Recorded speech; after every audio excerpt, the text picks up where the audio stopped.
E aí, filhos do Pai, como é que vocês estão? Estão todos bem? Esperamos que sim, que estejam todos bem.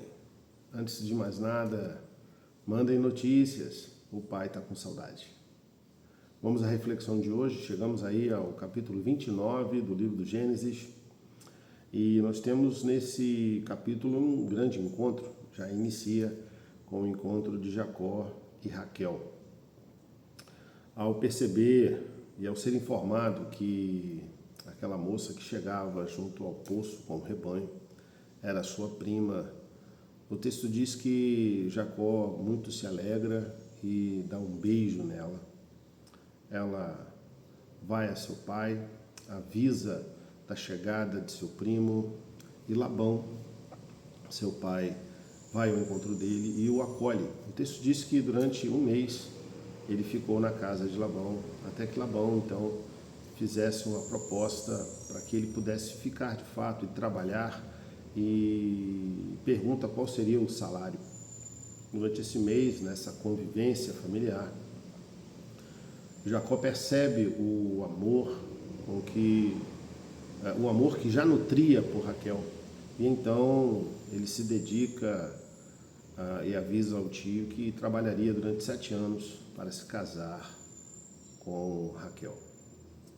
É interessante que nós vamos observar ao longo desse capítulo que há uma característica peculiar nessa família. É interessante, voltando um pouco dentro desse contexto do capítulo 29, quando Jacó conta tudo o que havia acontecido, provavelmente ali ele contou da situação de ter recebido a bênção do pai, por ter se colocado no lugar de Esaú na hora da bênção. Existe um momento no texto, deixa eu ver se eu encontro aqui de forma mais rápida, mas Labão chega a Jacó e diz assim: certamente você é osso dos meus ossos. Deixa eu achar aqui para falar direitinho.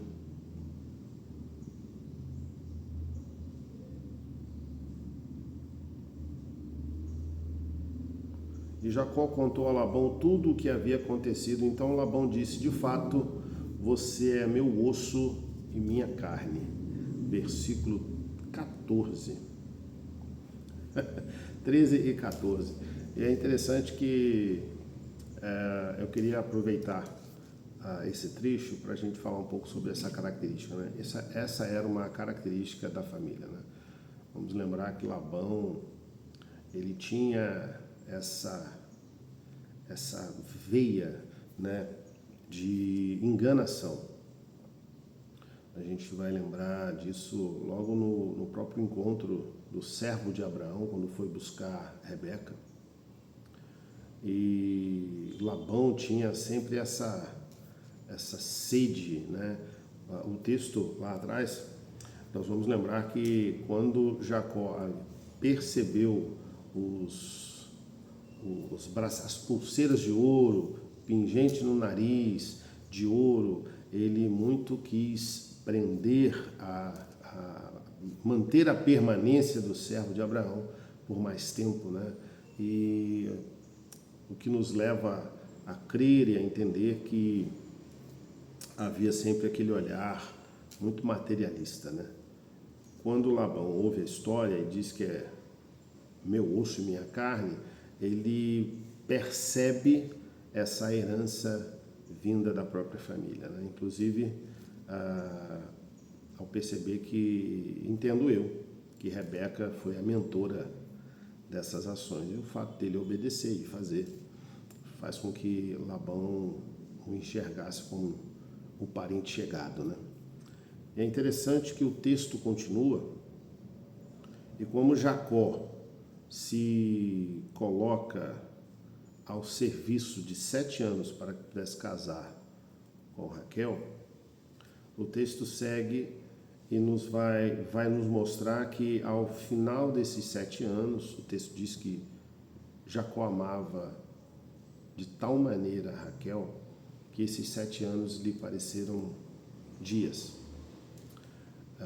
Tamanho era o sentimento de amor que ele nutria por Raquel. Mas o texto vai dizer que, ainda no capítulo 29, que ao final dos 7 anos, Deus então faz um grande, perdão, o texto vai dizer que Labão convida e faz um banquete, faz uma festa à sua família em casamento, para o casamento de Jacó. E é interessante a gente observar que esse traço da família, esse traço de enganador, se mostra já nesse período, né? Você imagina que o interesse de Jacó era casar com Raquel. E aí a gente pode fazer uma leitura do que estava acontecendo. Labão, no dia da festa, provavelmente no momento em que Jacó recebe a sua esposa, ele recebe Lia. E o texto diz que no amanhecer, Jacó descobre que a mulher com quem ele havia se deitado era Lia. E aí pergunta a Labão o que ele tinha feito. Olha, você me enganou, você me entregou Lia. O nosso acordo era claro, o nosso acordo era trabalhar 7 anos para casar-me com Raquel. E Labão explica que na cultura deles, a filha mais velha não podia, a filha mais velha precisava ser entregue primeiro, para depois a filha mais nova pudesse se casar.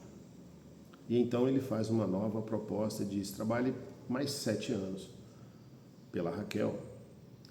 E a gente percebe que há um traço de negociação em que há sempre um olhar de enganação. E é isso que a gente pode observar. São traços dessa família em que a enganação era uma realidade. Vale lembrar que o próprio nome de Jacó era usurpador, né? O significado do seu nome. Então a gente percebe que de fato há uma presença dessa característica na família.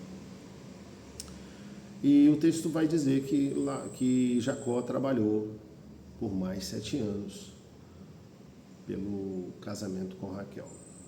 Então agora casado com as duas, mas com Lia e Raquel, a palavra de Deus diz que o amor de Jacó por Raquel era grande e ao mesmo tempo o desprezo que ele dava a Lia. O texto diz que Deus fez fecundo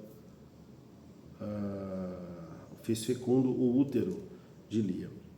Lia então passa a engravidar e vai dando filhos a Jacó, né? Mas ao mesmo tempo Jacó continua amando de fato Raquel. E nós chegamos ao final do capítulo 29, apresentando os filhos de Jacó com Lia, né? Vamos passar para o versículo 30, a continuidade, né, dos filhos de Jacó, para a gente ter num vídeo só toda essa construção dos filhos, né, da apresentação dos filhos de Jacó. É interessante que Raquel, ao perceber que não dava filhos a Jacó, Raquel então chama Jacó e diz que iria lhe dar sua serva, para que através dessa serva pudesse dar filhos a Jacó. E a gente percebe esse padrão. Existe um padrão em que as pessoas elas não esperam, não têm a paciência de deixar Deus agir. As pessoas elas carregam essa necessidade de querer ajudar, né? E a gente vê que é uma questão de ciúme, é uma questão um peso cultural muito grande para aquela época em que dar filhos ao patriarca era um símbolo de prosperidade, era um símbolo de futuro, né? de que havia esperança para o futuro. Então o homem precisava dessa descendência. Não bastava ter 1, 2 filhos, né? Quanto mais filhos, maior era o potencial, né, dessa bênção de Deus. E a gente percebe que Raquel, na tentativa de encontrar a solução para essa maternidade, ela entrega sua serva. O texto vai dizendo que Lia, como não estava dando mais filho, Lia também entregou uma das suas servas e virou uma competição familiar, onde Jacó agora já estava se deitando com várias mulheres e ali gerando filhos através dessas mulheres. E o texto segue.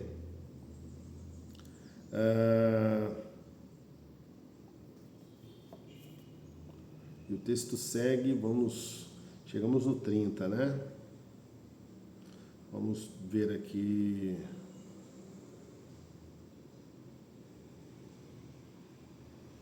Lia volta a engravidar. Deus lembrou-se de Raquel. Olha só, versículo 22. Deus lembrou-se de Raquel, ouviu-a e a fez fecunda. Ela engravidou e deu à luz a um filho. Então disse, Deus tirou de mim o meu vexame e deu ao filho o nome de José, dizendo que o Senhor me dê ainda outro filho. Depois que Raquel, versículo 25, depois que Raquel deu à luz a José, Jacó disse a Labão, deixe-me voltar ao meu lugar e à minha terra. Dê-me os meus filhos e as mulheres, pelas quais trabalhei para o Senhor, e partirei.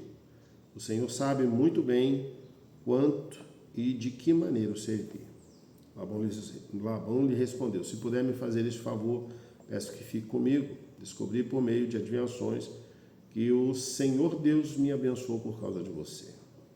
E aí o texto segue, a gente adiantar. Jacó e Labão fazem um acordo, né? E dentro desse acordo havia ali um jogo de interesses em que Jacó separaria os rebanhos de Labão e pegaria aquelas ovelhas malhadas, as ovelhas riscadas, né, as negras, separariam e supostamente ficariam com o rebanho menor e deixaria o grande rebanho de Labão separado. E aí ele começa a trabalhar e diz, Labão, que as listradas sejam as minhas e as, né, ditas perfeitas, né, seriam de Labão. E é interessante que o texto segue e a gente vai vendo mais astúcias, mais... O que eu quero dizer, né? Eu volto a falar sobre essa característica familiar.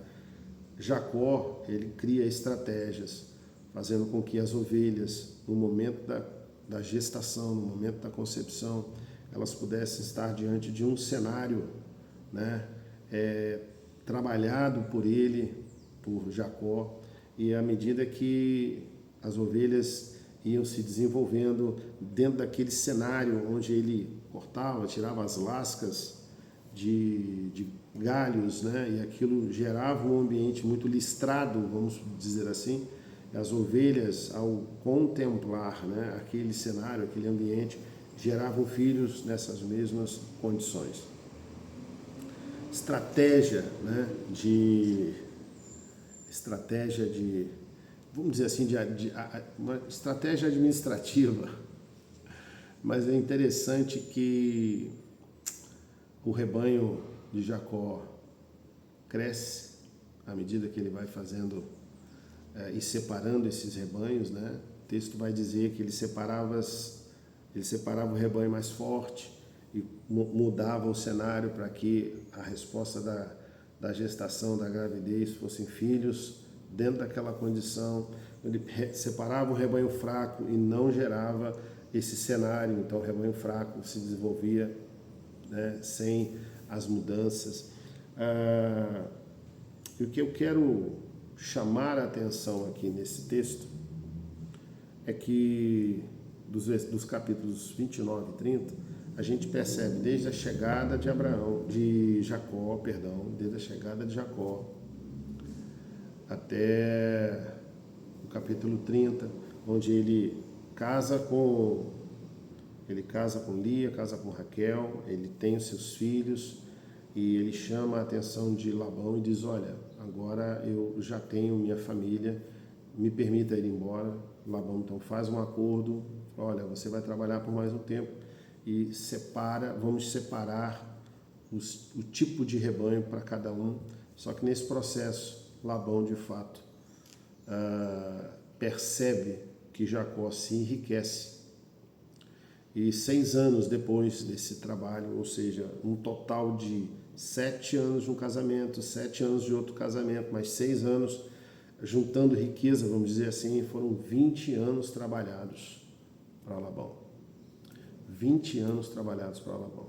E aí Jacó decide voltar para a terra dos seus pais. Chegamos no capítulo 31, mas isso nós vamos falar amanhã, para que o vídeo não fique muito mais longo do que o normal, né? A ideia era fazer vídeos de 5 a 10 minutos, mas esse vídeo já ficou grande demais. Vamos à reflexão de entender que como está a nossa vida, que forma nós estamos gerindo os nossos negócios, né? Somos abençoados por Deus, mas nós não podemos olhar para essas bênçãos e achar que podemos trabalhar de forma desonesta. E aqui eu quero deixar justamente esse pensamento. Vamos confiar no cuidado de Deus para aquilo que nós fazemos, em nome de Jesus. E que Deus abençoe o seu talento, para que do seu talento você possa buscar esse suprir de Deus, porque é Deus que nos dá esse presente. Filhos do Pai, sejam abençoados em nome de Jesus.